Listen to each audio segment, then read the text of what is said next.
Hello and welcome to another Bull and Specs, or for your first Bull and Specs, a special warm welcome. I'm Adrian Lacey in the deep south, otherwise known as Kent, gateway to London. And in the frozen north, come in please, Mr. Shane O'Connor. I'm Shane O'Connor in the deep doo-doo, but nothing ever changes. It's not frozen up your end, is it? Excuse me.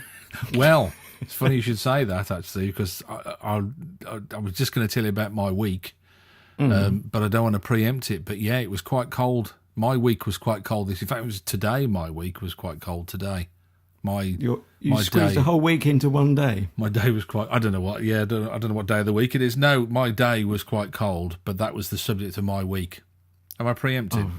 Oh, well, you've lost me entirely now, but not just me. The entire English-speaking audience. I don't know what language that was. I just had some horrific feeling then that somebody was trying to learn English by listening to us. If you are, please move away. There is nothing to see or hear here. I'm telling you. I didn't want to tell you what my week was. That's what I was trying to say. Because I feel that you should... Didn't I? I went first last week, and I think you should tell me what you did, because I took up the lion's share. Okay. You roared like a lion. Well, last week, for the people who, in the unlikely event you missed the previous show, I ended the show by holding up for a second time a banana skin. Don't ask. It is still available on YouTube if you want the pickies. What, the banana skin? Yes, and I said how it would be. We'd follow it up this week to see how it was doing. So let me just hold it up to the lens. And, oh my life! That isn't the. What's that? That isn't it. Is it's a pair of socks. I was going to say. Smells like banana, but no, they're clean. No, there's another garment. That's a lovely word, isn't it? Garment. It's a bit like varmint, only different.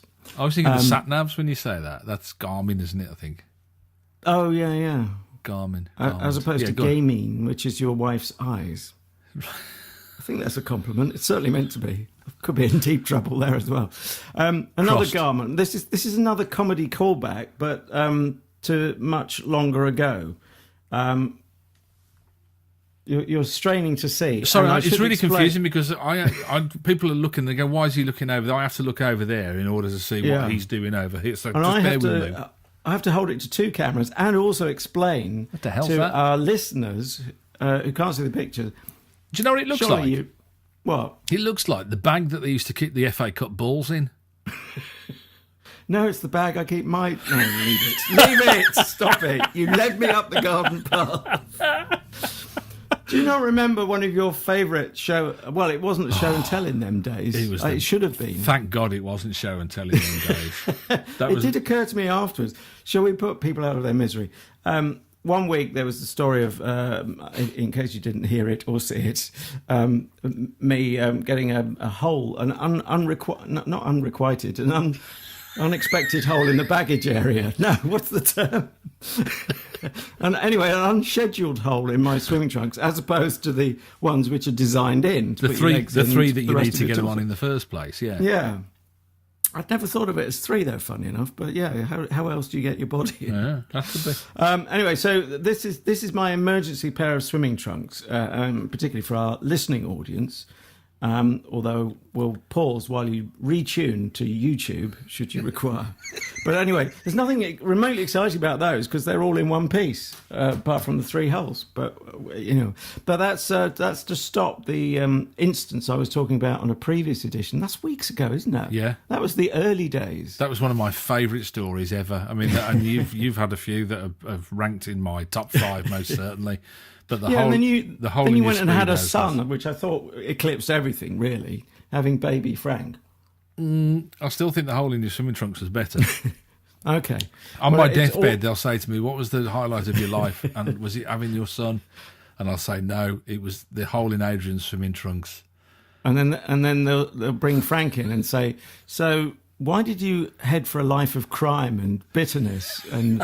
And what do you think was the turning point? He'll say, well, my dad thought I was less valuable than a pair of swimming trunks with a fourth hole in. Yeah, why did you become the sportswear ram raider? What was that all about? It's a bit like the criminal who always broke in to a block of flats on the 3rd floor. And when he got nicked and it was up before the judge, the judge says, what is this? Crime after crime after crime. You go in a block of flats, always, your burglary is on the 3rd floor. He said, well, that's my story and I'm sticking to it. Very good, that one. I never saw that one coming. Yeah, I like that. Well, that's good. Anyway, over to you, Boo Boo. I've got mine's a throwback from last week as well. Because I don't know if do you remember I said to you I had problems with my hose? Come on, this is so end of the pier. Can't you do any better? I keep thinking this is like a cat face thing. This I had problems with my. Remember we didn't know what to call it. My hose nozzle trigger. Well, I don't think we settled on that. I was suggesting garden hose spray head, which I think just about covers it. Yeah, okay. B&Q, and I said to you, I bought it in August. Hadn't got the receipt, hadn't kept the receipt, and my wife had said, just go and take it back. And remember we were talking about how much better women are and all the rest of it, taking things back and shopping full stop. Anyway, long story short, went there and said, I haven't got the receipt. I bought this probably about August and it's just split and it's not working anymore.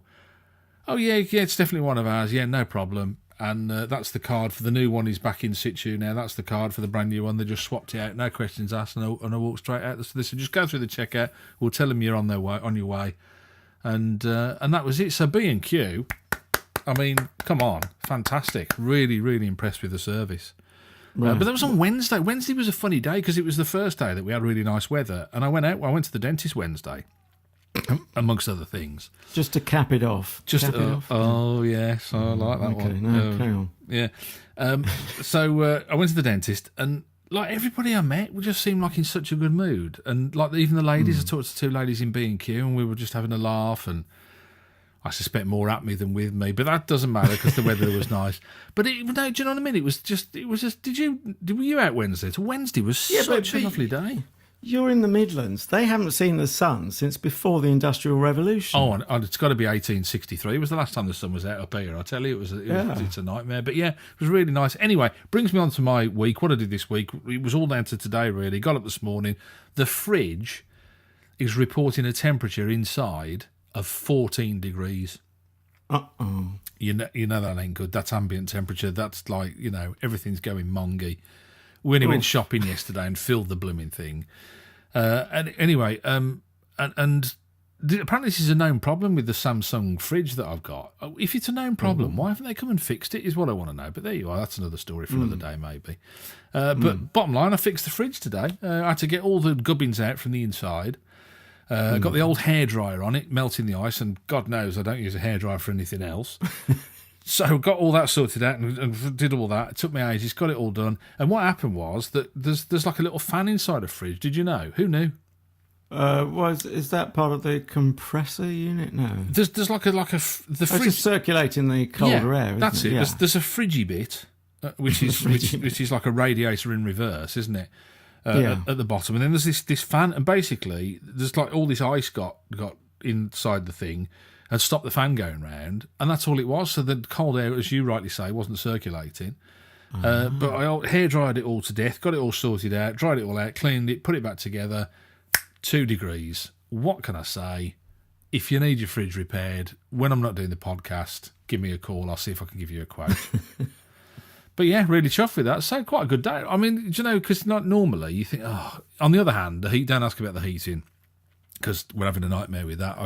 I've switched everything off and the boiler still keeps coming on. So, I don't want you to give the impression that I'm good with these things, but fridges I can do, boilers maybe not. Maybe that's next time, I don't know. So that was my day. It was a kind of a result really because I was looking online. I thought if I've got to buy another fan, it could be like 50, 60 quid. Yeah.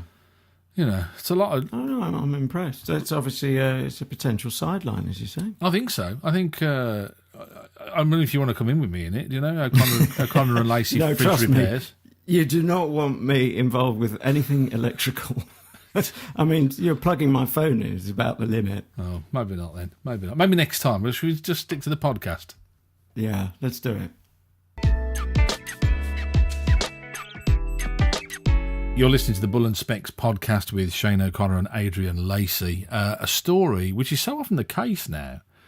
that we'd like to cover on the podcast this week that is rolling and moving along almost as we speak. I'm quoting from a story, Adrian, that broke yesterday, 24 hours before we recorded this podcast. About a total of 113 Windrush cases are now being investigated by the Home Office. It had been confirmed. Talking about these guys and ladies that had come from the Caribbean in the 1960s, wasn't it, as I understand it? And now have... Yeah, I mean, the Windrush boat was 1948, wasn't it? So it tends to be the children of the Windrush generation, so-called. Sorry, my mistake, yeah. I mean, we're talking, though, about something that has now ended up, I was going to say, changing people's lives. These 130, I mean, there's some dispute as to how many. We're talking 130 and anything up to 200 cases that are there. But some of the stories that I read, not changing people's lives, but ruining people's lives almost, ruining their livelihoods, ruining their health, losing their jobs. And there's only one thing that surprises me in all of this when I've read the details that I've read, is that, again, it's a bit like the Facebook stories, that people are surprised. Because if you've ever dealt with government, and in this case it's the Home Office, obviously, you realise how entrenched and blinkered the department like that can be. And it's almost like no surprise that they've ended up in this colossal mess, which is the only way you can describe. I mean, that's the best way to describe it, isn't it? An absolute colossal. It's a mess, isn't it, for these people? Oh, right, mess. And one thinks of the cancer sufferer who, well, as we record, up until yesterday, still hadn't had a reassurance that he wouldn't have to pay for his cancer treatments. Have you ever heard of that happening to anybody else? I mean, from anywhere around the world?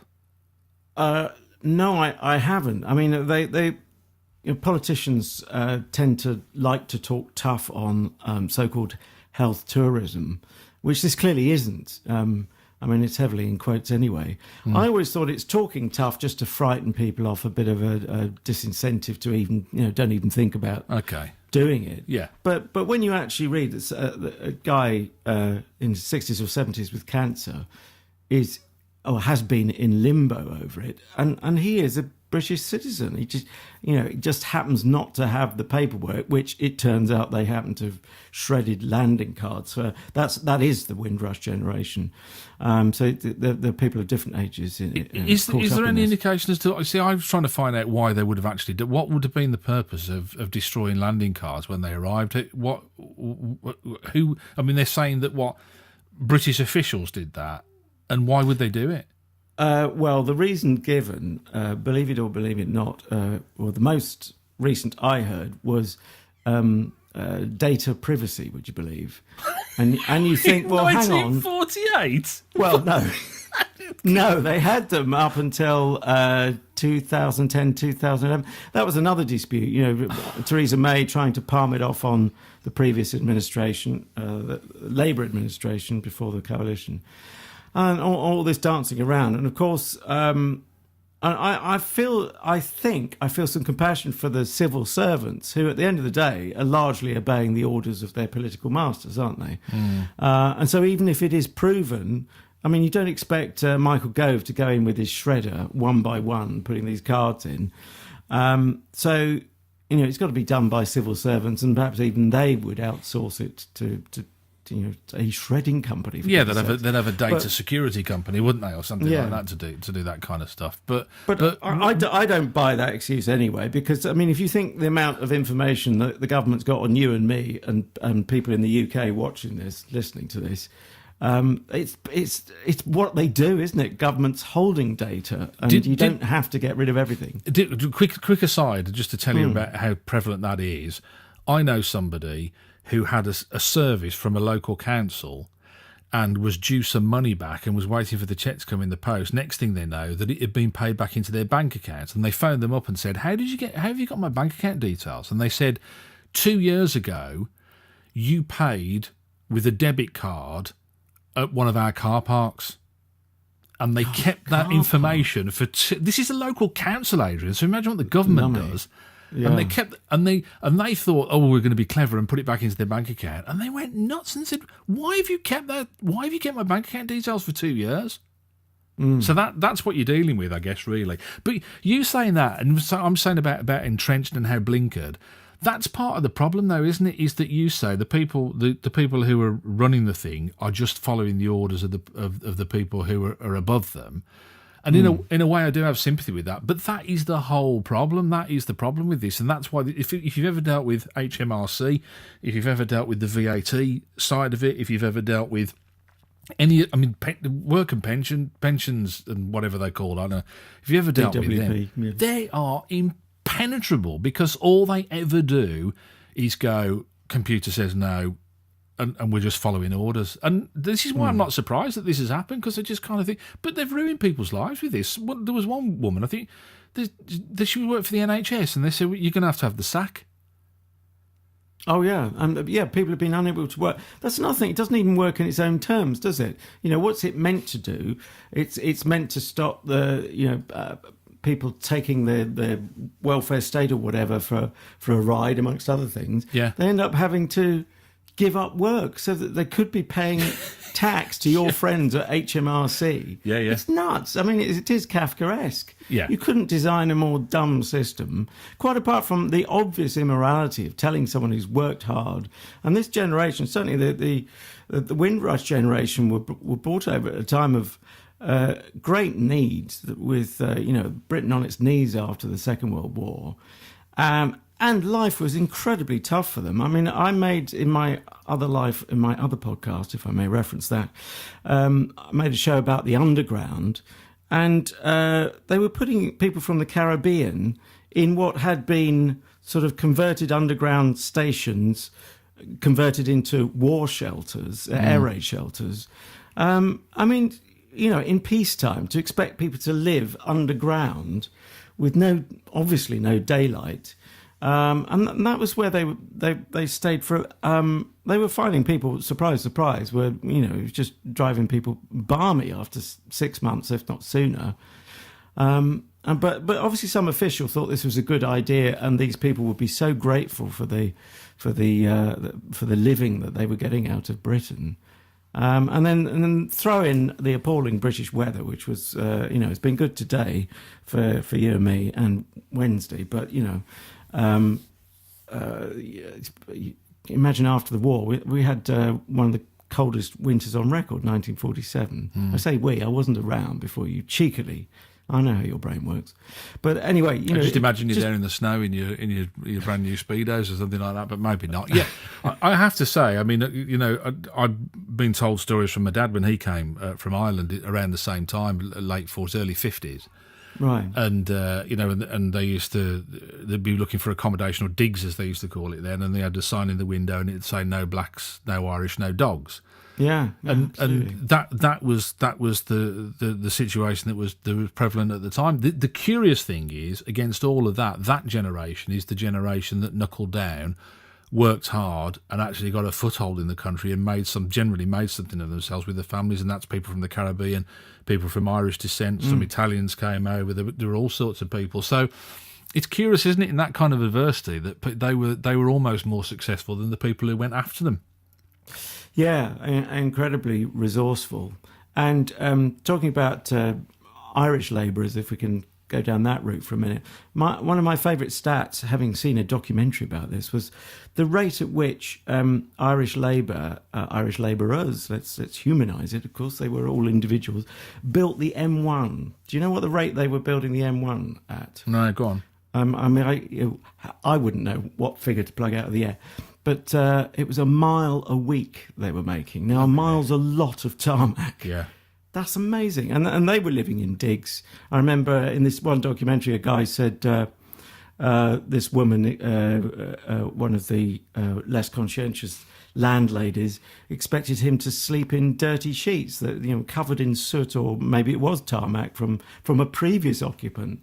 And again, it's the thanks people get, thanks in deep sarcastic quotes, for all the literally back-breaking work they put in to make Britain what it is today.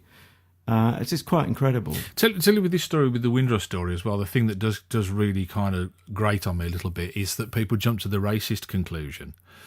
And certainly there was bigotry going on there. There's no question. And this is the word now. It's the word of the moment, isn't it? That's bandied about all over the place. Everybody's a racist. If you don't agree with somebody, they're a racist.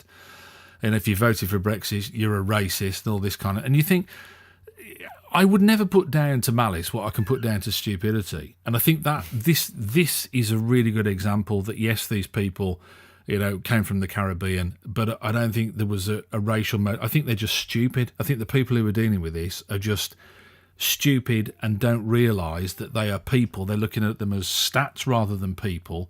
I don't think they even see as far as seeing race in this particular. And I don't know. I just kind of think it's very divisive to start. So, this is racism, because people will then go, actually, no, it isn't racism. This is bigotry, or this is bad, but it isn't. And if you label everything racist, do you know what I mean? After a while, it just becomes meaningless.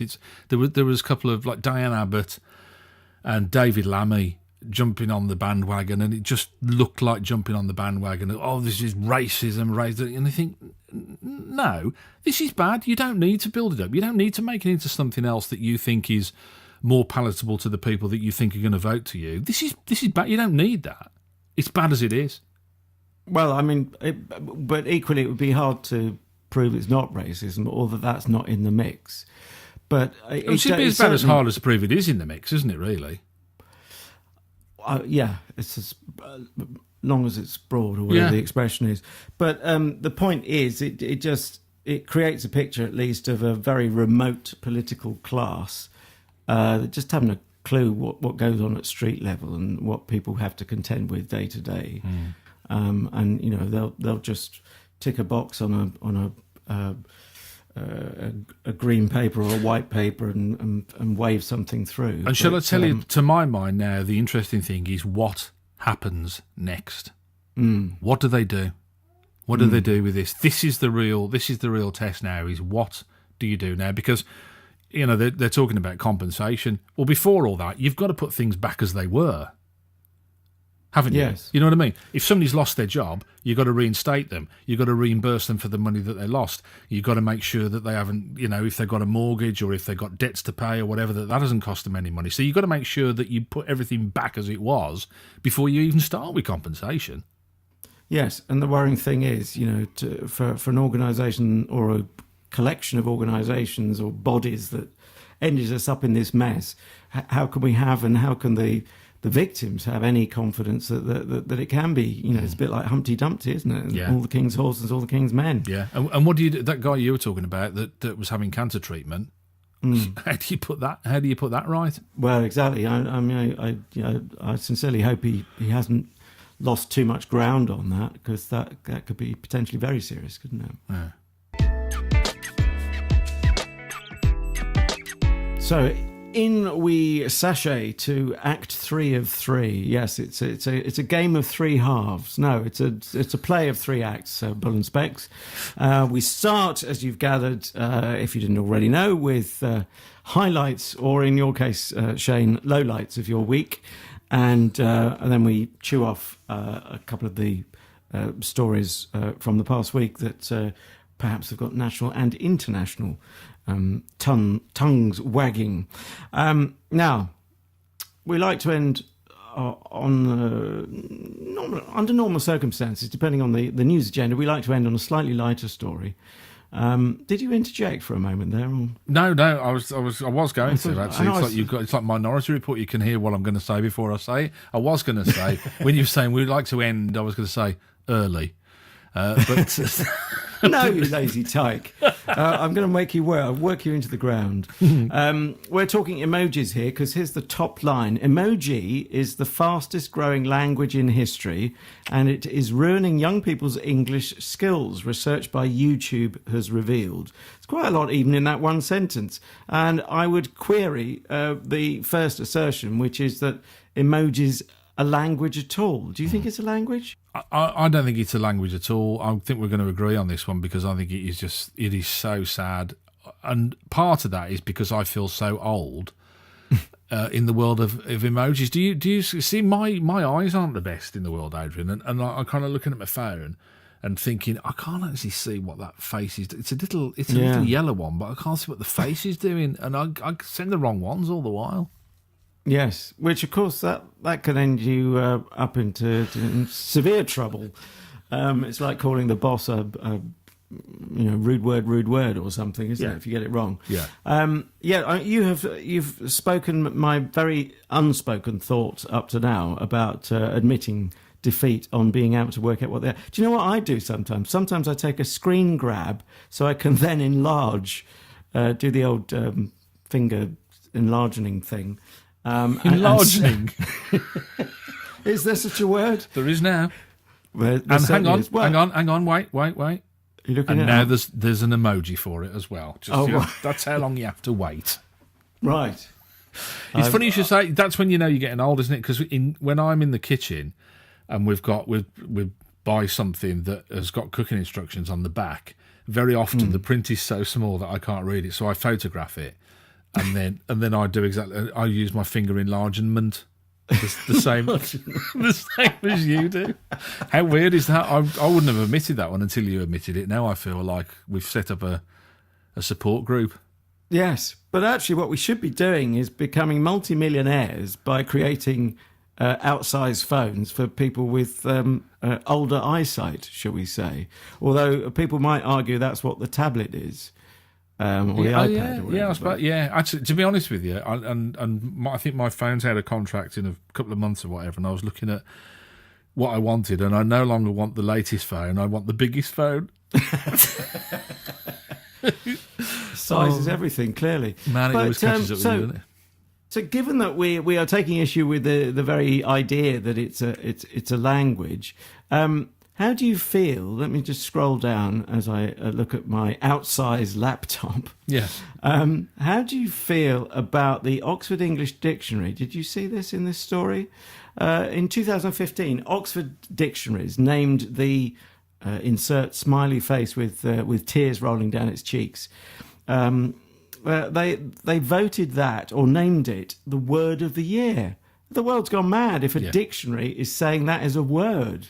I've got a word for that. Mad. Yeah. They don't even put them in the dictionary, do they? So I don't know how they can even say that, really. But I hadn't seen that. I mean, the serious side of this, and I don't want to sound like my dad here, but you'd have to talk a little more Irish, I would have thought. Do you know, it's really weird that growing up with my dad, I never realised he had an Irish accent. In fact, it was like Angelina said to me about how Irish my dad was, and I went, has he got an accent then? Because he just sounds like my dad to me. But anyway, that's something else. But no, this whole thing of ruining grammar and people's ability to write. I mean, you've only got to look on social media to see. And let's be honest, like spelling and grammar, these things are in your own power because the computer can actually alert you to the fact that you're writing like an ignoramus. And change it for you. So they're having to override some of the spelling prompts. I tried putting in ignoramus the other day, if I could only say it. It's ruined the gag now, and it came up with hippopotamus. So anyway, no, that doesn't work. I had one of those text-to-speech things once, when you're talking to it and it writes the thing for you. Oh, yeah. And I sneezed and it said Honolulu. How weird is that? Mad. But seriously, there's like some of the grammar is I was going to say it's laughable, but it's more serious than that because this surely has got to impact eventually, hasn't it? The fact that people can't. I mean, some of these people they can't write a sentence and they're allegedly got a degree. Right. Well. I can't stand that up myself, but obviously I would never contradict you, as you know. But no, what I'm thinking, though, is trying not to sound too old, which is probably a bit too late for that. Of course, there were always people who struggled with spelling and grammar. Maybe it's just with social media, it's become higher profile. We're more aware of those people. I mean, some of it, okay, I cheat the spelling for speed. So you sure it's not that, Grandad, that you're seeing these abbreviations? No, it's not it is just poor. I mean, the difficulty is that you can't really give examples without thinking, oh, look, this is somebody's inability to write, and so you shouldn't really be highlighting it, should you? I don't know anymore what I'm supposed to do or what I'm not supposed to do. But I read some stuff. Very often in our house we will read stuff from social media that we've seen, and I'll read it exactly as it's written. So if it's got no punctuation in it, I'll just read it as one complete sentence for read it out for 6 minutes long or whatever it is. And when you start to read it like that, that's when you realise how poor it is and how this isn't about speed, about ease of use, about doing it quickly. This is about not knowing the difference between the contraction of they are and their and their THERE, and it's those kind. I see that all the while. Don't you see poor grammar all the while and think, oh no? I mean, Twitter's worse than Facebook, to be fair, because I think people are trying to conserve space there. But I think a lot of it is just badly educated. I think, I don't know. And what you're brought up with. I mean, my dad would always correct me at the table if I got grammar wrong, and my sister likewise. He would correct her, and maybe sometimes she'd correct me as the older sister. And of course that can put you in mind at the time, but actually what you don't realise is until later that they're actually doing you a favour, especially with you and I being in a trade where we need to actually try and get all of the right words in the right order for most of the time. Do vocabulary is another thing as well. I love words. Having a son and being able to teach him that and to talk about things like that. I hope he shares my love of language with me. I'm not sure, because when I say that, the other side of the coin, Adrian, is that I'm not so hot with numbers, right? And so I kind of get if people are not hot with language, with words, and it's whatever your skill is, I suppose, really. I have to say, though, emojis, and probably more of this next week, I'll let you know, because I'm having my septic tank emptied next week. We all look forward to that. So, exactly. I mean, that's the highlight of a man's year, I'll be honest with you. I've never had a septic tank emptied before. I think the brown emoji seems appropriate for that one, if I'm honest. Well, I set the guy up on my contacts so that I know when he rings, and every time he rings, this oh no, this big brown poo comes up on the screen, which I never tire of that. You could probably one. end up in court. That's like a defamation if he sees it. If he rings you while he's in the room and happens to see your phone. Yeah. I mean, the chances of him ringing me while I'm in the room, I'd have more important things to worry about, wouldn't I? Really? Well, he might be sending you a contact or something. Yeah, you're right. I've got to watch that one, haven't I, if he does. But all I'm saying is that the juvenile, and to be honest with you, I mean, when they showed in the article, they showed some of the emojis. They're all quite boring, really. But the ones that are a little bit quirky, a little bit out there, like the big poo, and because that's a recent addition, isn't it? That one, I think. You're obviously the authority on that. Well, I read somewhere, and no, I don't claim to be the authority on it, but I read somewhere that. That was by popular request. People said, look, these emojis are great, but we need a poo one. And you know what level you're dealing with then, don't you? Do you know what I mean? Well, you can't ignore your audience, can you? And on that note, it probably is time to wrap things up. It's time to ignore our audience and say goodbye. Yeah, we're going anyway. Yeah. I know you're pleading with your electronic device that you're listening to us or viewing us on. Yeah, but as Frankie Howard said, you're just a bunch of miserable pleaders. He said a lot of things, actually, some of which we can't repeat.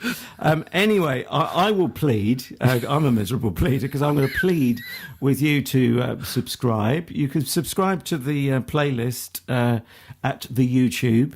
And yes, be warned, you do see pictures of us. That is a price worth paying. But you could probably set your phone up to replace it with the brown emoji over Shane's head. That'll serve you, right? And do you want to talk about the audio side of things? Yeah, I was going to say, just for that though, if you are doing the video side of it, I might if you listen on the audio, you might want to go and have a look at the video, because I might put some emoji treats on there. We'll see how we get on with that one. I don't know. But yeah, of course, audio you can, and I know a lot of people like to get the audio because they can listen in the car, you can listen when you're doing stuff, you can listen at the gym, or listen when you're out having a walk, which you can't always do the same kind of things with listening as you can with watching. So if you want to get the audio, you can get it at iTunes, you can get it at Stitcher, at Spreaker, and at iHeartRadio. Are the best ways usually. If you download from any of those, then by all means enjoy. And as Adrian said, if you can, subscribe and like, and if you can share as well. And if share and share alike. share alike. And if you have, because I noticed some new followers on Twitter and stuff like that we've had, and it's just great to see that. And we love getting new people listening. So if you are, thanks very much for that. And if you can spread the word, that'd be brilliant as well. Can I just say, on that Twitter note, I am at Adrian Lacey01, and it's Lacey with an E, so Lacey. And you are at Shane on Air. I know I'm not really telling you, Shane. He is. What I should have said was he is at Shane on... Oh, for goodness sakes. It did sound like a confirmation. It didn't sound like it was news to me. So. Right. Oh, good. That was pretty good, yeah. So until next time, thanks very much for being with us, and we'll catch you on the next one. I presume, Adrian, you're off to wash those socks now, aren't you? I am indeed.